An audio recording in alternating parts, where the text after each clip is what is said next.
आप पुलिस के मायार तफ्तीश से at the scale of 1 to 10 कितनी मुतमईन है? देखिए, पुलिस जो चाहे लाहौर की थी या मियाँ वाली की थी, वो हमसे जब भी इन्वेस्टिगेशन करने आते थे वो बेचारे इतने शर्मिंदा होते थे। वो हमें पहली बात ये कहते थे, हमारी अब बहनें हैं, हम बड़े मजबूर हैं, हम बड़े मजबूर हैं, यकीन करें हम बड़े मजबूर हैं। ये इस सारे टाइम में हम हंसते होते थे कि पहली दफ़ा हमने पुलिस के इस रोल में देखा है कि वो आते ही अपने हाथ फ़ौरन झाड़ लेते हैं कि हमारी कोई गलती नहीं है, हम बड़े मजबूर हैं। वो पहले कह देते थे। डॉक्टर साहबा क्योंकि उनसे बहुत मजाक करती थी, शुगर लगाती थी, हाँ अभी बताओ कौन सा केस करने आए हो। वो कहते थे डॉक्टर साहबा आपको पता तो है हम मजबूर हैं बड़े, हमें भी ये कहते थे। तो बस इन्वेस्टिगेशन करते थे। फिर उनको जब हम गुजरांवाला गए ना, पहली बार बदतमीज़ लोग मैंने वहाँ देखे। मतलब एक तो आप चोरी, ऊपर से सीना चोरी, एक तो आपको पता हो आपने केस झूठे बनाए हैं, ऊपर से आप सर पे चढ़े कि जी हाँ इन्वेस्टिगेशन ये नहीं कर रही। तो फिर मुझे तो इतने लोगों ने सर्टिफिकेट बांटे हैं बदतमीज़ी की, मैं तो सर्टिफाइड बदतमीज़ हूँ ना। तो फिर अगर हम बदतमीज़ करेंगी तो फिर बदतमीज़ी तो मैं भी करूँगी। तो कहने लगे आप कोई सेलिब्रिटी नहीं है यहाँ पे, सामने खड़ी हो जाए आपको चेयर नहीं मिलेगी, आप मुलजिम है यहाँ पे। तो भैया हमारे टैक्स के पैसों पे तनख्वाह लेके तुम लोग चेयरों में बैठ सकते हो तो हम क्यों नहीं बैठ सकते? तो मैंने उनको कहा कि फिर इस तरह तो फिर नहीं देती मैं जवाब। कहने लगा कि आप अपने मोबाइल का पासवर्ड दें। मैंने कहा कि भी नहीं देती। तो कहता क्यों नहीं देती? मैंने कहा क्योंकि मुझे तुम्हारी शक्ल पसंद है। तो उसने कहा जी लिखें लिखें। मैंने कहा लिखें। फिर जाके कोर्ट में जज को बताया कि ये मुझे कह रही थी मैंने पासवर्ड नहीं देनी क्योंकि तुम्हारी शक्ल पसंद नहीं है। तो मैंने जज को कहा इसने बदतमीज़ी की मेरे से, इसने बदतमीज़ी की, मैंने भी बदतमीज़ी की। ये तमीज़ से बात करता, मैं भी तमीज़ से बात करती। इससे पहले भी हम हर शहर में रहे हैं, किसी और पुलिस वाले से पूछ लें, किसी और एसपी से पूछ लें। मतलब मुझे देखिए एक चीज़ जो अब हमें पता है ना, वो चाहे आपको जितनी मर्जी बुरी लगे, वो हमें ये पता है कि हम मालिक हैं। तनख्वाहें देने वाले मालिक और लेने वाले मुलाजिम हो। अवाम, हम अवाम जो है ना, हम मालिक। अब हमें जितना मर्जी बता लें कि हम कोई बहुत ही बेचारे कोई आम से लोग हैं या गिरे पड़े, कोई हमारी हैसियत ही नहीं, कोई हक ही नहीं, हमारा कोई नहीं, लेकिन हमें अभी पता है कि हम मालिक हैं। आप हमारे पैसों पर तनख्वाह लेने वाले हमारे मुलाजिम हैं और मुलाजिम जवाबदेह हैं। हम आपको तनख्वाहें अपनी हिफाजत के लिए दे रहे हैं, आपकी बदमाशी के लिए नहीं दे रहे। हम सवाल कर सकते हैं। आप समझती हैं कि आपके साथ जो है वो इंतज़ामी और जो इदाराती जितने भी हमारे पुलिस के इदारे हैं, इन लोगों ने इस तरह की कोई गलत हरकतें, रियासती गुंडागर्दी, बदमाशी की है आपके साथ? देख मतलब इससे बड़ी क्या बदमाशी है कि 14 महीने हम रिमांड में थे। 14 महीने से ज़्यादा हम रिमांड में ही थे ना, कुछ साबित नहीं हो सका हम पे, और अभी होगा भी नहीं क्योंकि किया कुछ नहीं। इन 14 महीनों का जवाब कौन देगा? और फिर आपने जो हमें इतने इतने घंटों गर्मियों में प्रिजन वैनों में खवार किया, मतलब कोई इंसानी, मैं तो सोचती हूँ कि अपने घर जाते हैं इनकी फैमिलीज इनको पूछती नहीं है। अब हमें कैसे कहते हैं इंस्टिगेशन, हमने इंस्टिगेट किया, हमने कैसे किया?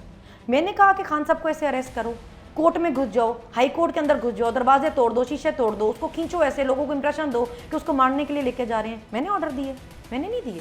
जिसने इस तरह गिरफ्तारी करने को ऑर्डर दिया उससे पूछो भाई तुम्हें इतनी क्या खारिज थी, तुमने ऐसे ऑर्डर दिए? आपने स्पेसिफिकली कभी किसी शख्स को या अवामुन नास को वॉयलेंस के लिए कभी इंस्टिगेट किया हो, या सिर्फ इतना कहा हो, चलें दो सिनेरियोज़ हैं, वॉयलेंस के लिए इंस्टिगेट किया हो कि जाएं और जाके तोड़ फोड़ करें, सरकारी इमलाक को नुकसान पहुँचाएं, या सिर्फ इतना कहा हो आपने सिनेरियो 2 कि जाएं और जाके पुरअमन तरीके से अपनी साथ होने वाली ज़्यादती की दादरसी के लिए एहतजाज करें? सिनेरियो 1 या सिनेरियो 2 क्या कहा? अभी देखिए ये भी मेरी बहुत बचत हुई कि जो मेरा सोशल मीडिया अकाउंट्स है ना, उनमें मैं ये ट्वीट्स डालती रही कि भाई ये सिर्फ मेरे अकाउंट है, इसके अलावा किसी और अकाउंट के लिए मैं रिस्पॉन्सिबल नहीं हूँ। अब मैं FIA जाके तो बैठी रह नहीं सकती कि रोज़ मेरे नाम का एक नया अकाउंट बन जाता है तो भाई इसको ना, मैंने अपने अकाउंट्स पे ट्वीट में डाल दिया कि ये 3 मेरे अकाउंट है सर, एक टिकटॉक, एक इंस्टाग्राम, एक ट्विटर का। अब उसमें कोई ऐसी ट्वीट थी ही नहीं कि भाई आप यहाँ पे निकल आओ, इस एरिया चले जाओ, इसको ना छोड़ो, उसको ना छोड़ो, या मैंने कभी इंटरव्यू अपने किसी में भी किसी का नाम नहीं लिया, किसी स्पेसिफिक बंदे का नाम लेके मैंने बात नहीं की। अगर आपको बुरा लगे कि जी मुलाजिम बोल रही थी तो वो तो सब ही है, फिर जो भी आवाम के टैक्स के पैसे पे तनख्वाह ले रहे हैं वो सब मुलाजिम है। इसमें even chief justice of Pakistan ने कहा है कि मैं आवाम के टैक्स के पैसे से तनख्वाह ले रहा हूँ, मैं उनको जवाब दे। इट इज नॉन डिबेटेबल, हाँ, नॉन नेगोशिएबल, ये बड़ी क्लियर अंडरस्टैंडिंग तो है। आप इस बात पे मेरे से ऑफेंड कैसे हो सकते हैं कि हमें मुलाजिम बोलती है? भाई आप हैं तो बोलती हूँ ना, कोई और वर्ड है तो मुझे बता दें, वो बोल लेती हूँ। कोई आपके पास कोई और डिक्शनरी है जिसमें कुछ और कहना तो मैं वो मुझे लफ्ज़ दे दे, मैं वो बोल लेती हूँ। इस पर तो एतराज़ बनना नहीं चाहिए।